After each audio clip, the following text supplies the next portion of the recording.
Welcome back, everybody. This is Bruce from the Epic Experiment. We're back with another deck tech. All right. Today, I took some inspiration from a commander that is a little bit under the radar. People haven't really talked about. I have never seen anybody build it, and I thought was kind of neat. So we're talking about Mahadi Emporium Master. So this was from one of the Forgotten Realms sets. So this guy is a black and a red for a 3/3 legendary creature, Cat Devil. At the beginning of your end step, create a treasure token for each creature that died this turn. So while you are on your turn, you are incentivized to have things die. Your things, their things, all the things, and it doesn't really matter, and we're going to make treasure for it to help you ramp. The treasures can then be used to do other things, in terms of cast spells or deal damage, or just serve other purposes on the battlefield in terms of artifacts.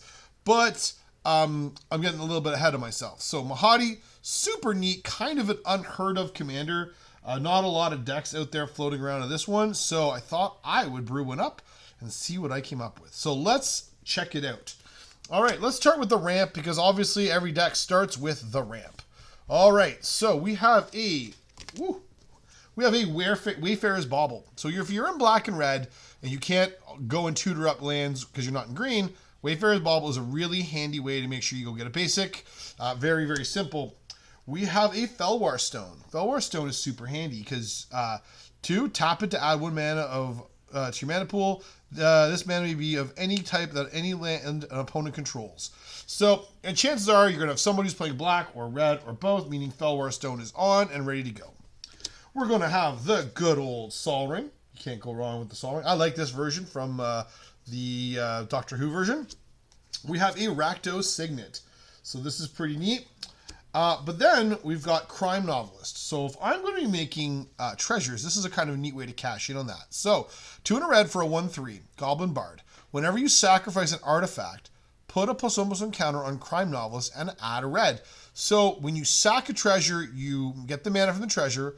Crime Novelist is going to see it, and you're going to make a red. So you're kind of like getting 2 mana for sacrificing 1 treasure. So seems pretty good, and I thought I would try it out in this list to see how it does. And the last one is kind of experimental too, and I've never actually seen it cast, but I'm going to give it a try. So 6 mana for Radiant Lotus as an artifact.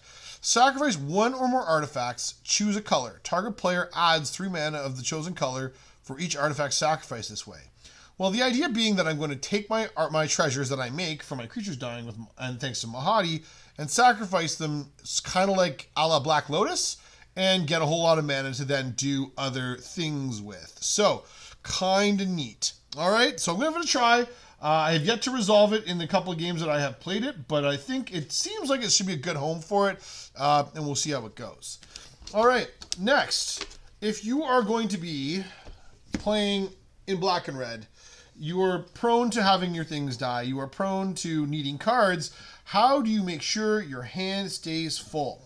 Well, let's talk about how we're going to do that. We've got our card draw. We have a Demand Answers. So 1 and a red for instant. As an additional cost to cast a spell, sacrifice an artifact or discard a card, draw 2 cards. So this is often going to be sacrifice a treasure, draw 2 cards, which is preferable than me discarding cards from my hand because I'm already in a color where that's a problem. Then we have an Eviscerator's Insight. So this is 1 and a black for instant. As an additional cost to cast a spell, sacrifice an artifact or a creature, draw 2 cards, and has flashback for 4 and a black. So this is very similar to Demand Answers, but you're usually using it to sacrifice a treasure to draw 2 cards. We have a Body Count. Body Count says 2 and a black, draw a card for each creature that died under your control this turn.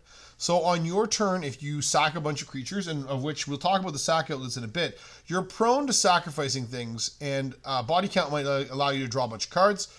Even better if you can have dealt damage to your opponent, where you can spectacle this for a single black mana. Also, if someone board wipes and you need to use this in response to refill your hand, also a really handy way to sort of keep yourself from getting blown out too badly.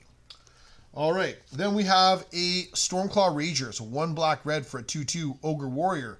1, sacrifice another creature or artifact, usually a treasure. Put a +1/+1 counter on Stormclaw Rager and draw a card. Activate only as a sorcery. It kind of stinks that you have to do it on your turn, but the draw card is handy. Making this bigger is handy. So this can build your own bomb and make yourself a threat. We've got a Blood-Soaked Insight. So this is 5 black, black, or 5 red, red, or 5 black, red, whatever you got. So this is a sorcery. This spell costs 1 less to cast for each 1 life your opponents have lost this turn. Target opponent exiles the top 3 cards of their library. Until the end of your next turn, you may play those cards. If you cast a spell this way, mana of any type can be spent to cast it. So on this side, you can steal things off the top of your opponent's deck. It is also an MDFC, meaning you can come into play as a tapped black or red land. Super handy. Then we have a Vampiric Rites. This is a little enchantment, a single black mana for an enchantment, 1 and a black, sacrifice a creature, you gain a life, and you draw a card. This can be really handy. The little bit of life gain can help dig you out of a hole. Drawing you a card is good. You're going to have things you can probably sacrifice to it, so away we go. Dockside Chef, same sort of ability, 1 black mana for an enchantment creature, human citizen, 1/2. 1 and a black, sacrifice an artifact or a creature, draw a card. So sacking a treasure to draw a card in most cases. And then we've got a Wishclaw Talisman. This is going to be a tutor effect. You can go and get anything from your deck, but you got to give it to your opponents that they can use it the next turn. And last but not least, we have a Necro Dominance. Black, black, black, legendary enchantment, skip your draw step. At the beginning of your end step, you may pay any amount of life. If you do, draw that many cards. Your maximum hand size is 5. If a card or token be put into your graveyard from anywhere, exile it instead. So this is going to be a surefire way to keep your hand full. You're not usually going to burn 20, 30 life to go crazy with this, but you would use this to make sure that you keep a full grip and you can make good work of it. All right. All right. So with Mahadi and all those ways to draw cards, you saw a number of ways to sack things, you're going to get treasures. Let's talk about other ways you're going to sacrifice things to make your opponents sad and get yet more treasures. Well, we've got an Accursed Marauder. So this is each player sacrifices a non-token creature. Cool. Seems good. We've got a Merciless Executioner. 2 and a black. Each player sacrifices a creature. Okay. Seems good. Notice a common thread here. 2 and a black. Each player sacrifices a creature or a planeswalker. Each player who can't discards a card. This guy is super handy. Super good. We have a Flare of Malice. So this is even better if you have a non-token creature. You can pay this for free, and everybody edicts themselves again, and everything loses a creature or a planeswalker they control. Sounds good to me. We've got a Demon's Disciple. More of the same. Each player sacrifices a creature or a planeswalker. Fleshbag Marauder. Each player sacrifices a creature. Super good. You may notice a trend, and every time we do that, we have our Mahadi's going to trigger and pick up a bunch of treasure tokens. Sounds good. Then we have Braid's Arisen Nightmare. So 1 black, black for a 3/3 legendary creature Nightmare. At the beginning of your end step, you may sacrifice an artifact, creature, enchantment, land, or planeswalker. If you do, each opponent may sacrifice a permanent that shares a card type with it. For each opponent who doesn't, that player loses 2 life and you draw a card. So if you have abundant treasures to sacrifice, you can use Braids to sack those, maybe deal damage, draw cards, or at the very least make them sack, hopefully, a non-token artifact that you want gone. This is an Astronaut's Altar, so it's 3 mana, sack a creature, make 2 colorless mana. I'm using the art card as an interesting choice because the original is very expensive, and so that's my way of sort of proxying it. We have a Viscera Seer, single black, sacrifice a creature, scry 1. We have a Dictative Erebos with all that sacrificing of your things, their things, all the things. Whenever a creature you control dies, each opponent sacrifices a creature. This is a mean card, and I don't love to play it, but and I'm glad I don't play it and Grave Pact because they're both very oppressive. But this is very, very powerful with your Mahadi to make you a whole bunch of treasures. We have a Phyrexian Tower. So sometimes you just need to get something dead. So this has sacrifice a creature, add black, black. Free sacrifices outlets on a creature is good. And last but not least, we have Descent of Dragons. 4 red, red for a sorcery. Destroy any number of target creatures. For each creature destroyed this way, its controller puts a 4/4 red dragon creature token with flying onto the battlefield. I want to sacrifice my creatures and turn them into dragons. That is exactly what I want to do because if I can do that, then Mahadi sees them and sees that they've all died, and then Mahadi triggers and makes treasures, but I also get, well, you know, dragons, so that seems good. All right, what happens when I get treasures or when I get tokens? Well, I've got a Reckless Fireweaver. Whenever an artifact you control enters the battlefield, you deal 1 damage to each opponent. If Mahadi makes me 2, 3, 4 treasures a turn, then that Reckless Fireweaver is going to deal a whole bunch of damage. Blood Artist. When Blood Artist or another creature dies, target player loses 1 life and you gain 1 life. This is like the OG of Aristocrat sort of payoffs, and this one is just really good. You have creatures, tokens, they're going to die. They're going to then net you treasures, but they're going to get them damage. We have Impact Tremors. When you make tokens, token creatures, you're going to make deal 1 damage to each opponent. We have Mirkwood Bats. Mirkwood Bats, when you create or sacrifice a token, notice, not a creature token, a token, each opponent loses 1 life. So if you make a bunch of treasures, then you sack a bunch of treasures, your opponents are going to take loss of life on the way in and on the way out. We have a Vengeful Blood Witch. Whenever this creature or another creature you control dies, target opponent loses 1 life and you gain 1 life. So Blood Artist all over again. We have Nadir's Nightblade. Whenever a token you control leaves the battlefield, each opponent loses 1 life and you gain 1 life. Treasure tokens abound. Bastion of Remembrance. Whenever a creature you control dies, each opponent loses 1 life and you gain 1 life. It also comes with a 1/1 white human soldier token, but that's less relevant, but still always handy. Mayhem Devil. Whenever any player, sacrifices Mayhem Devil, it deals 1 damage to any target. We have a Jury of Master of the Review.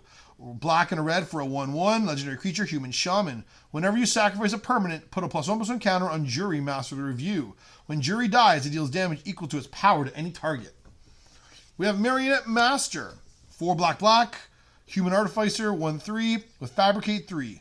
Whenever an artifact you control is put into a graveyard from the battlefield, target opponent loses life equal to Marionette Master's power. So if you leave the fabricate counters on Marionette Master, so it's a 4 power creature, you start sacking tokens and treasure tokens, and now your opponent is going to be taking a heap of damage very quickly. And we have Sir Conrad. So 3 black for a 5/4 legendary creature, human knight. Whenever another creature dies, or a creature is put into a graveyard from anywhere other than the battlefield, or a creature card leaves your graveyard, Sir Conrad the Grim deals 1 damage to each opponent. 1 and a black, each opponent mills a card. Sir Conrad is well known for being a very powerful card with graveyard synergies. Can often kill people pretty significantly. All right, so those are our payoffs for for sacrificing creatures, making tokens, and all that other stuff. How am I making tokens? What am I using to get to all the fodder I'm going to need? Well, Sokinzan, Crucible of Defiance. So this is the channel ability, can make 2 1/1 color spirit tokens. So if you don't need this in the late stages, you can use it to help yourself get rid of your token, get some tokens, and keep your game plan going forward. Dwarven Mine. It comes tapped unless you control 3 or more mountains. When Dwarven Mine enters the battlefield untapped, create a 1/1 red dwarf creature token. So it can a land that comes in with a token. Magda. Magda the Horde Master. 1 and a red for a 2/2 dwarf berserker. It's a legendary creature. Whenever you commit a crime, create a tapped treasure token. Perfect, just what we want to do. Sacrifice 3 treasures, create a 4/4 red scorpion dragon creature token with flying and haste. Activate only as a sorcery. So this makes you bodies with your treasure tokens, and so you can get the triggers of it, so you using the mana, using the treasures, all those payoffs pop and deal damage, and then you make bodies that you can then sack again to more things. Siege Gang Commander, it seems pretty explanatory, makes 3 1/1 red goblins, so you're making 4 bodies. With a Goblin Robble Master, this one makes a 1/1 red goblin each turn. Now they got to attack, other goblins need to attack each turn, which is not ideal, but sometimes you don't really care, they just want them to die. Logamos is the same sort of way. 1 red black for a 1/3 legendary creature, human shaman. At the beginning of combat on your turn, create a 2/1 red elemental creature token with trample and haste. Sacrifice at the beginning of the next end step. And then tap, search your library for a card, put it into your hand, then shuffle. Activate if only 5 or more creatures died this turn. I've never actually seen that clause ever get used, but it is definitely a thing. Zariel, Archduke of Avernus, 2 red for a legendary planeswalker, Zariel, with 4 loyalty. Creatures you control get +1/+0 and gain haste until end of turn. 0, create a 1/1 red devil creature token with, when this creature dies, it deals 1 damage to any target. And -6, you get an emblem with, at the end of the first combat phase of your turn, untap target creature you control. After this phase, there is an additional combat phase. I'm using this for the 0 to make bodies that I can sacrifice. Squee the Immortal. This Squee the Immortal loves to get sacrificed and then loves to come back from your graveyard because he says you may cast Squee the Immortal from your graveyard or from exile. Young Pyromancer. 1 in a red, 2/1, legendary, human shaman. Whenever you cast an instant or sorcery spell, create a 1/1 red elemental creature token. We have a Grave Titan. So when it enters or when it attacks, it creates 2/2 black zombie creature tokens, put them on the battlefield. It has Death Touch, and then it also is a 6/6 for 4 black. We have Phyrexian Processor. This one's a little on the risky side. So 4 mana artifact. As Phyrexian Processor enters the battlefield, pay any amount of life. 4, tap, create an XX black Phyrexian minion creature token, where X is the life paid as Phyrexian Processor entered the battlefield. So if you pay 1 life, then you get a 1/1 every time you activate it. If you paid 10 life, then every time you activate, you're getting a 10/10. It seems kind of good. It's, you makes chonkers or it makes little things, but it makes tokens, and that's exactly what your deck wants. Anduril, Flame of the West. 3 mana artifact, legendary artifact equipment. It is equipped creature gets +3/+1. Whenever equipped creature attacks, create 2 tapped 1/1 white spirit creature tokens with flying. If that creature is legendary, instead create 2 of those tokens that are tapped and attacking, and then is equipped for 2. So you're going to make bodies with it. Even better if you can attach it to one of your legendary creatures and get some more bodies. That gives you fuel to sacrifice the stuff and make sure that your opponents are going to get dead. With all the other things that Mahadi does to make treasures, we've got some payoffs. We have Kalain, we have Legion Extruder, Gadrak, Zorn, and Cranial Plating. All of these play really well with having lots of artifacts. So Zorn makes more, Gadrak makes treasures each turn and can only attack if you have 4 or more artifacts. Cranial Plating, whatever you equip this on, is going to get very, very big and going to be potential to do a heap of damage in a hurry. This Legion Extruder allows you to sacrifice him to deal damage to any target. So onboard removal and a way to cash in your treasures if you need to. And then Kalain lets you sacrifice the treasures to make your creatures a little bit bigger. So maybe you just need to fight through stuff. All right, let's talk about some ways to recur some of the things. So we need to recur some stuff once in a while. We've got Hunted Crossroads. Haunted Crossroads, 200 black for an enchantment. Black, put target creature card from your graveyard on top of your library. So if you have something really good that's gone to your graveyard, you can very quickly put it back on top of your deck and draw it again. Very useful little card. Old, but super good. Vat of Rebirth, single black for an artifact. Whenever another artifact or creature you control is put into a graveyard from the battlefield, put an oil counter on Vat of Rebirth. 2 in a black, tap, remove 4 oil counters from Vat of Rebirth. Return target creature card from your graveyard to the battlefield. Activate only as a sorcery. I'm sacrificing treasures all the time. I have creatures to sacrifice and die as well. So this is going to pick up counters and allow me to recur valuable creatures once again. And sometimes a mass reanimation effect is needed. So this is Lich Knight's Conquest, 4 in a black, sorcery. Sacrifice any number of artifacts, enchantments, and or tokens. Return that many creature cards from your graveyard to the battlefield. If I have a bunch of treasures, I can use those treasures to be used as fodder to bring back powerful creatures from my graveyard to the battlefield. All right, let's talk about some interaction. All right, so we have Dreadbore, we have Abrade, we have Bedevil, and we have Feed the Swarm. These are just pretty utilitarian black and red removal spells that are just going to get things done and dead, so we can keep ourselves from getting run over. We've got a Blasphemous Act as our board wipe. I don't have a lot of board wipes. I am somebody who has chronically underplayed board wipes. I do not care for them particularly. I'm playing Blasphemous Act in this one as a concession that I'm going to have something, but I do not love them because oftentimes my creature heavy decks fold to this sort of board. I've got Return the Favor and I've got Flare Duplication as ways to redirect problematic spells or protect my stuff. Flare Duplication is really, really good because of the fact you can cast it for free. So if you're all tapped out, you sacrifice a non-token red creature rather than pay the spell's mana cost. Very, very handy. All right, with all those treasures and all that damage, how do I win the game? Well, Revel in Riches is primary plan A. Whenever a creature an opponent controls dies, create a colorless treasure token. With tap, sacrifice, add 1 mana, all that good stuff.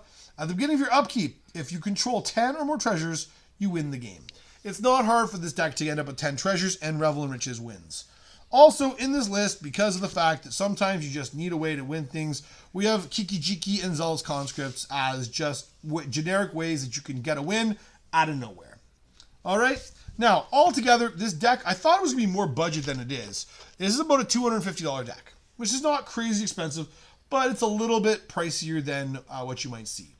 And the fact that it's got some combos in it and some kind of crazy lines to it, it's probably, you know, a bracket 2 to a bracket 3 list, depending on what you decide to put in running your list too.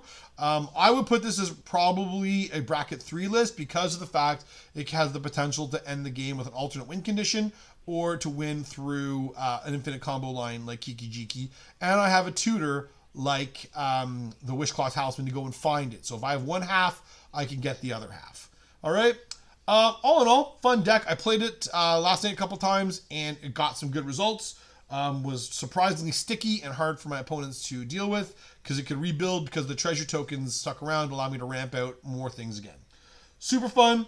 Highly recommend anybody if anyone would like to try it out, to give it a whirl. Super fun. If you want to see the deck list, it's down below in the notes. You can check it out for yourself.